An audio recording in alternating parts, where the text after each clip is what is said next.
નમસ્કાર ખેડૂત મિત્રો, હું Bhavin Jalariya, agri clinic Halvad. Agri clinic YouTube ચેનલમાં ફરી એક વખત નવા વિડીયોમાં આપ સૌ ખેડૂત મિત્રોનું હાર્દિક સ્વાગત કરું છું. ખેડૂત મિત્રો, આપણે જે જુદા જુદા પાકમાં રોગ જીવાત અને તેની દવાની માહિતી આપણે યુટ્યુબના માધ્યમથી તમારા સુધી પહોંચાડતા હોઈએ છીએ. તો એવી જ રીતે આજે મરચીના પાકમાં જે બેક્ટેરિયલ સોફ્ટ રોટ નામનો જે રોગ આવે છે એના વિશે આજે આપણે વાત કરવાની છે.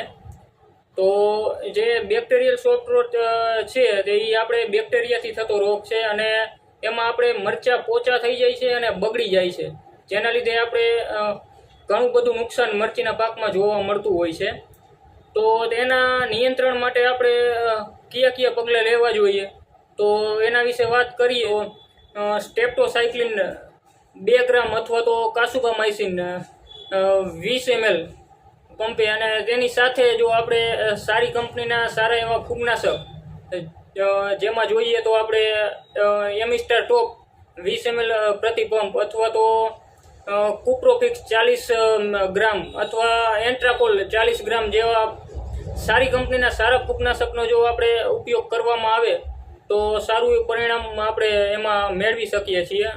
અને અથવા તો આપણે જે લુના એક્સપિરિયન્સ બાયર કંપનીમાં જે આવે છે તેનું 15 થી 20 મિલી અથવા ગેલેલિયો સેન્સર જે કોર્ટેવા એગ્રી સાયન્સમાં જે આવે છે તે 35 થી 40 મિલી પ્રતિ પંપ મુજબ જો સારો એવો ઘાટો છંટકાવ કરવામાં આવે તો આપણે આ રોગમાં પણ સારું એવું નિયંત્રણ મેળવી શકીએ છીએ. બીજું, મરચાના છેડા ઉપર જે આપણે ડાઘ થતો જોવા મળતો હોય છે, તો જે કેલ્શિયમની ખામીના લીધે થતો હોય છે, તો તેના નિયંત્રણ માટે આપણે કેલ્શિયમ નાઇટ્રેટ જેવા ખાતરનો ઉપયોગ આપણે કરી શકીએ છીએ.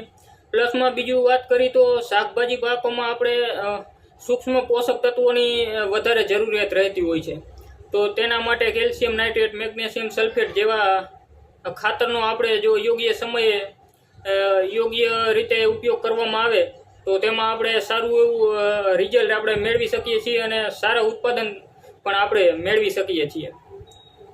તો મારો આ વિડીયો તમને ઉપયોગી લાગ્યો હોય તો બીજા ખેડૂત મિત્રોને શેર કરો અને મારી યુટ્યુબ ચેનલ એગ્રી ક્લિનિકને સબસ્ક્રાઈબ કરો, જેથી મારા આવા જ અવનવા વિડીયો તમારા સુધી જલ્દીથી પહોંચી શકે. આભાર. Yeah.